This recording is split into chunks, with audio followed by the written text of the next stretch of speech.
Most people believe their suffering comes from negative thoughts, but the real suffering comes from the fight against them. From the moment a disturbing thought appears, an internal war begins. You try to suppress it, replace it, argue with it, outrun it, and the harder you fight, the stronger it becomes. Carl Jung warned that what we resist psychologically does not disappear. It intensifies. The mind does not work like a machine that can be forced into silence. It works like a living system that reacts to pressure. Every time you tell yourself, "I shouldn't think this," you reinforce the importance of the thought. Every act of resistance gives it energy. This is why forced positivity feels exhausting. Why affirmations collapse under stress. Why the same thoughts return again and again, not because you are weak, but because the psyche is trying to be heard. Jung understood that the mind is not an enemy. It is a messenger. Negative thoughts are not proof of failure. They are signals, expressions of unresolved inner tension. When ignored, they grow louder. When fought, they become violent. And slowly, life turns into constant mental defense. You wake up already tired. You monitor your thoughts all day. You fear your own inner world. This is not mental health. This is psychological warfare. That Jung's approach was radically different. He did not ask, "How do I eliminate this thought?" He asked, "Why has it appeared?" Because until that question is faced, the mind will keep producing the same material again and again until understanding replaces resistance. The goal is not to win the fight. The goal is to end the war. Asterisk when you fight a thought. Something subtle happens. You assume it has authority. You treat it as dangerous, as something that must be controlled. And in doing so, you give it power. Carl Jung explained this through the principle of psychic energy. Whatever the mind invests energy in, grows out. A thought that appears and passes unnoticed dissolves on its own. A thought that is feared, judged, or resisted becomes charged. This is why certain thoughts feel intrusive. Not because they are unnatural, but because they are energized by conflict. The psyche compensates for imbalance. When conscious effort pushes too hard in one direction, toward positivity, strength, or control, the unconscious pushes back.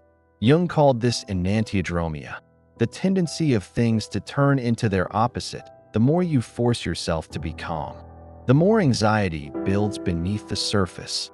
The more you insist on confidence, the louder self-doubt becomes. The mind seeks balance, not obedience. This is why suppression fails.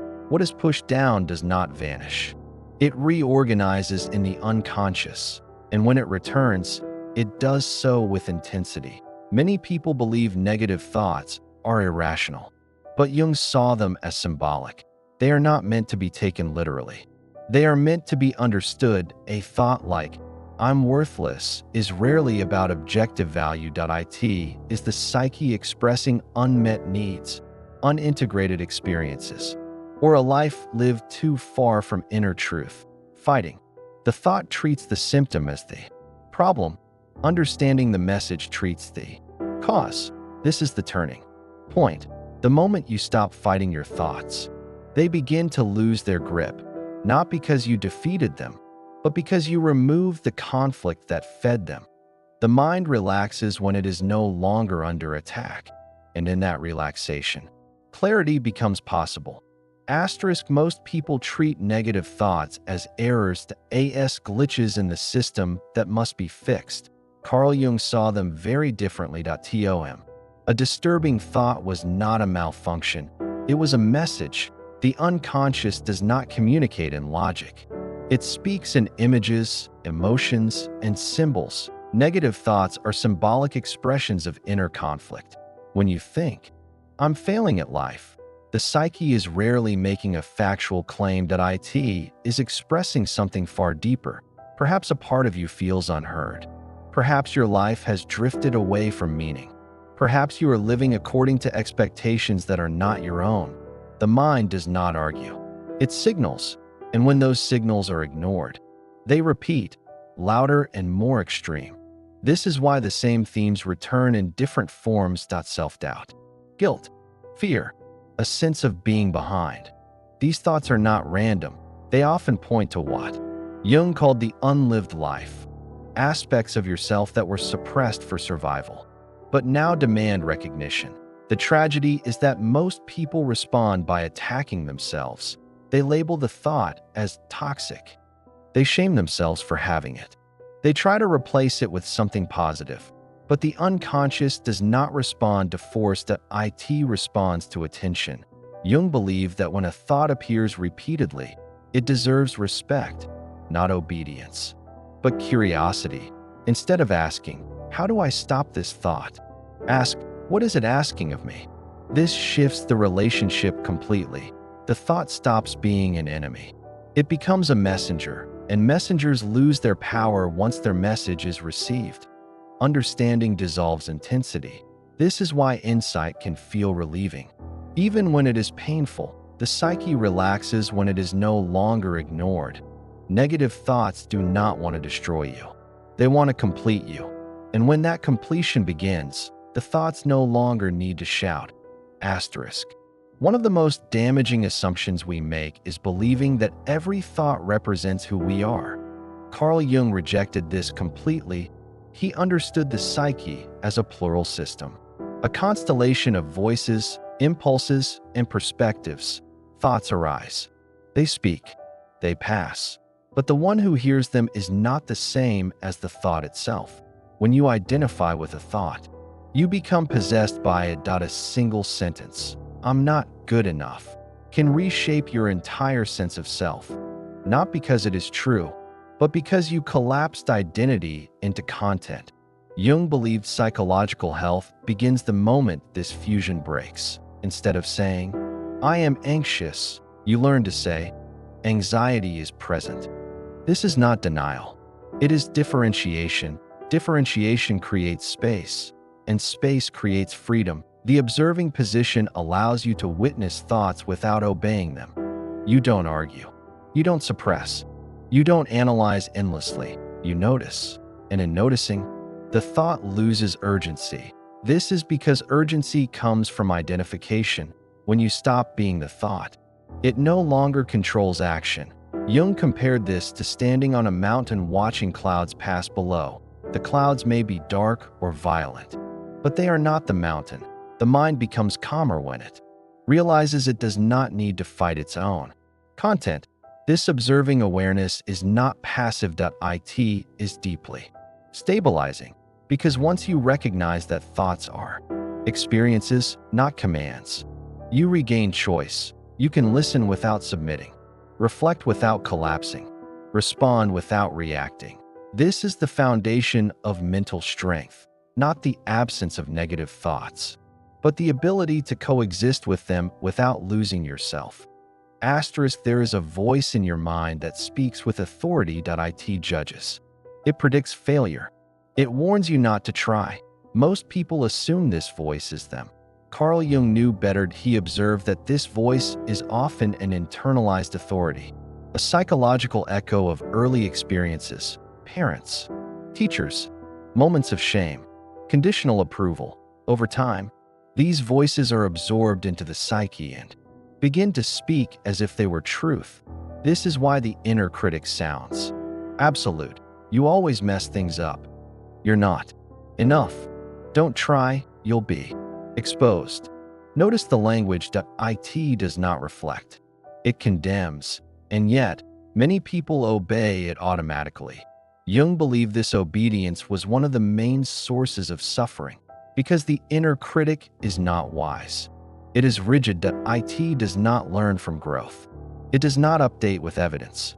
It repeats the same message regardless of reality. The task is not to silence this voice. Silencing creates repression, and repression gives it more power. The task is to withdraw authority. To listen without submission. To recognize.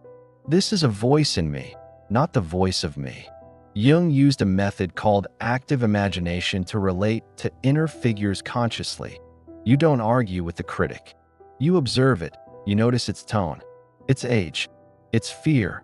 Often, it sounds younger than you are. This realization shifts the hierarchy. The adult ego steps forward. The critic loses command that it may still speak, but it no longer decides. This is a profound moment of freedom.